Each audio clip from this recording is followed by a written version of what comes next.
I've gone camping my whole life. My dad started taking me when I was 6 years old, and by the time I was in college, sleeping in the woods felt more normal than sleeping in my own bedroom.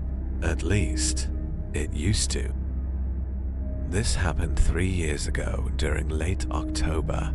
Me and my best friend Tyler decided to spend a weekend camping near Black Pine Forest in northern Colorado. It wasn't an official campsite, just a huge stretch of forest with old hiking trails and scattered lakes. Tyler found the place online through some hiking forum. People said it was beautiful, quiet, perfect for isolated camping. That should have been our first warning. We arrived around sunset. The weather was freezing, but manageable. Tall pine trees surrounded us in every direction, and the deeper we drove into the forest, the worse the road became. Eventually, we parked beside an old dirt trail and carried our gear about half a mile into the woods. We found a clearing near a small lake. Perfect spot. We set up our tent, started a fire, cooked hot dogs, and spent hours just talking and laughing. Everything felt normal until around midnight. That's when we heard the first whistle, short, sharp, somewhere in the trees behind us. Tyler looked up immediately. "You hear that?" I nodded. At first, we assumed it was another camper, maybe somebody trying to locate their friends. But then it came again, closer this time. 2 short whistles, then silence. I remember the entire forest suddenly feeling different, like everything had gone still. No insects, no wind, nothing. Tyler stood up and grabbed his flashlight. "Probably just someone messing around," he said. But even he sounded uncertain. He shined the light into the woods. Nothing, just endless trees. We laughed it off and climbed into the tent around 1 in the morning. I fell asleep pretty quickly. Then I woke up to Tyler shaking me. Hard. "Dude," he whispered. "Listen." At first I didn't hear anything. Then, whistling. Right outside the tent, not far away, not deep in the woods, right outside. 3 slow whistles. I felt every hair on my arm stand up. Tyler quietly reached for the zipper. I grabbed his wrist immediately. "Don't," I whispered. The whistling stopped. Then we heard footsteps circling the tent. Slow crunching sounds over dead leaves. One side, then the other. Whoever it was never spoke, never ran, just walked around us in complete silence for almost 10 minutes.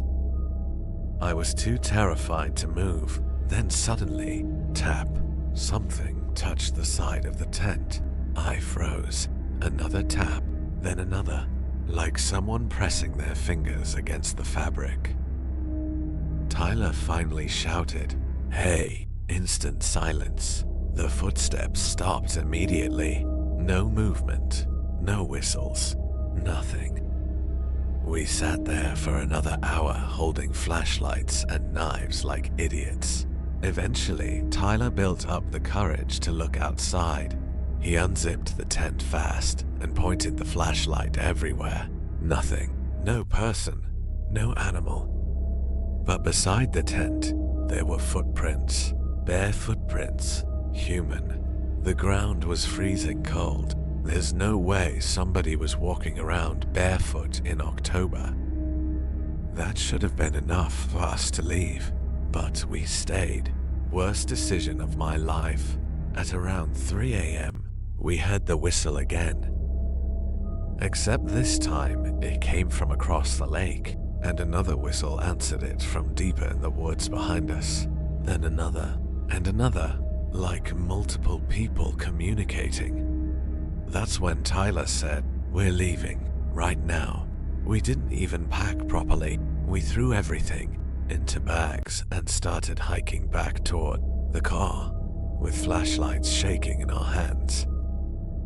And the entire walk back We kept hearing whistles following us through the trees, always at a distance, never too close, but always there. When we finally reached the car, Tyler stopped suddenly. The driver's side door was open. We both stared at it in silence. We knew for a fact it had been locked. Then Tyler whispered, "Get in, fast." We sped out of that forest without saying a word, but right before we reached the main road, I looked back through the rear window, and between the trees, I saw someone standing there, tall, motionless, watching us leave, barefoot. If you enjoyed this story, make sure to like, subscribe, and share the video. And if you have a strange or unexplained experience of your own, tell us about it in the comments below. Stay safe, and we'll see you in the next story.